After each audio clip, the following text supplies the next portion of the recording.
Krisis ekonomi global saat ini bukanlah kehancuran, melainkan bagian dari proses penyucian massal terhadap manusia yang selama ini hidup dalam ilusi. Siapa yang tidak kuat akan patah, akan gila, akan mengakhiri hidupnya dengan tangan-tangan mereka sendiri. Wa mana anas dan seterusnya. Dan tidak ada sesuatu pun saat kebenaran akan ditampakkan oleh Allah. Tidak ada sesuatu pun yang dapat menghalangi saat kebenaran akan ditampakkan oleh Allah secara kolektif. Pada saat kebenaran akan ditampakkan pada seseorang yang tidak kolektif atau secara personil, tidak ada sesuatu pun yang menghalangi manusia untuk menjadi iman dan ditampakkan peradaban baru. Kebenaran akan ditampakkan ketika al-huda dalam makna terang cahaya supaya dapat dinyalakan di dalam hati-hati manusia sebagai kesadaran setiap manusia yang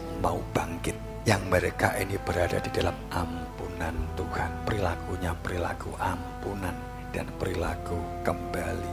Tidak ada yang dapat menghalangi kecuali sunatul awalin, kecuali hukum Tuhan diperlakukan seperti di zaman dulu bagi mereka penentang kebenaran.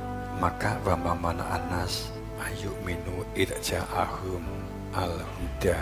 Tidak ada sesuatu yang menghalangi seseorang untuk beriman tatkala terang cahaya telah Allah tetapkan untuk menjadi nyala obor yang menerangi kehidupan seseorang dalam hidupnya, kecuali orang itu mengatakan aba'athallah basa rusula. Apakah iya ada nadhiron, ada rasul, ada yang hak dan wenang yang dapat menunjukkan keberadaan Tuhanku? Apakah iya adanya rasul yang dapat membuka tentang jati diri fitrah manusiaku?